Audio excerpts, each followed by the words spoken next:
Hey guys, I hope you liked that. Let me know what you thought of it. It's something a little bit different. So what you just saw was a collection of footage and photos that were taken on a trip that Sarah and I took to Bangladesh almost 2 years ago now. So it was back in 2018, and it's been ages, I know, but the thing about it was all these photos we took on the trip were sitting on our hard drives, and we just didn't have a lot of footage. I thought we didn't have enough B-roll to really make a vlog out of it. We didn't do many or almost any talking bits, at least for the part we were in Bangladesh, because we did go to other countries afterwards. So we've just been sitting on a lot of these photos and some of the B-roll that we did get. So pretty much all of what you saw, all the footage was taken on our phones. And what I thought I'd do is try and salvage some of that footage and use it as an opportunity to show you guys some of these great images that we took on a trip that, at least for me, because Bangladesh being Sarah's home country and it was my first time going there, let alone anywhere around that part of the world, it was such a surreal experience. And what I really liked about the way I decided to show you guys this video was it just sort of threw you right in, okay? There was no intro, and it was just all about the sights and the sounds and the photos and some of how I experienced it and how we experienced being there for about 10 days.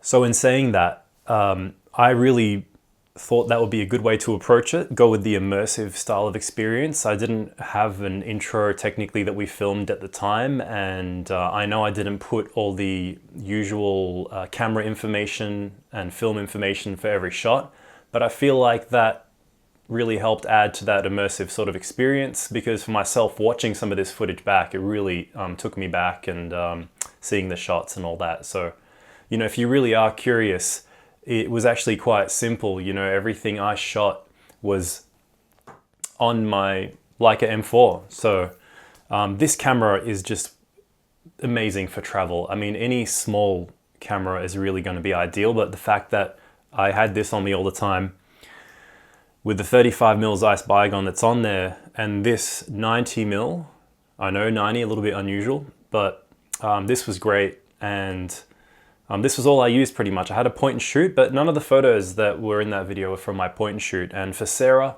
she used her Minolta X700 that you probably saw her wearing in some of those shots during the video. So with the shots that were accompanied by the quieter shutter sound of the Leica,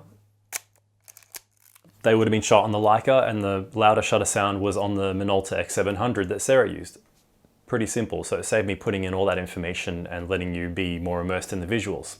So in terms of film, I pretty much mostly just shot Fuji Superia 400 or Fuji Superia Premium 400.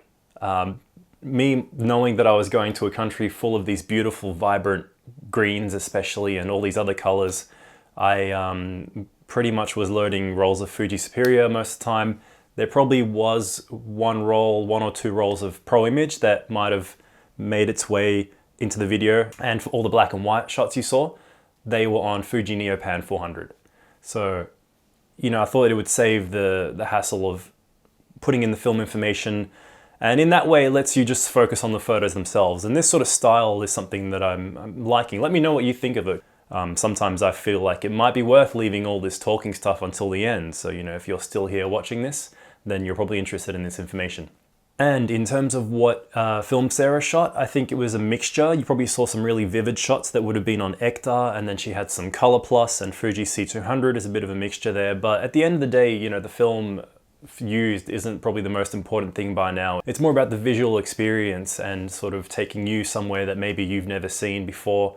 And for myself, something that was amazing to experience. Bangladesh as a country, the people were super nice. The visual colors, as you saw, it's such a colorful country. And to top this off, that was only the start of a multi-week trip that Sarah and I were doing. So we started in Bangladesh, and then we actually went to Nepal after that, where we spent another week or two, and then finished the trip off with a bit of time in Japan because we couldn't resist, and we included some time in Okinawa there. So I was almost going to put all of that in one vlog, but I thought that might have ended up being a bit long, could have been half an hour or more, because we got heaps of stuff in Nepal. If you thought that was a lot of photos, we took even more in Nepal. So My plan is to release the Nepal and Japan stuff in a separate video or two. I'm thinking maybe I'll try and fit it into one, but I thought this video would be a good introduction into this lost footage and photos from our trip that we took back in 2018. So thanks for watching the video, everyone. I'll end it on one little tip, and that is I highly recommend traveling light, like I talked about in my Liberation Through Limitation video, and restricting yourself to one main camera, which makes the experience that much more enjoyable and lets you immerse yourself in the moments and the photos and whatever's happening around you. So I look forward to seeing you in the next video, and thanks again for watching. All right, bye.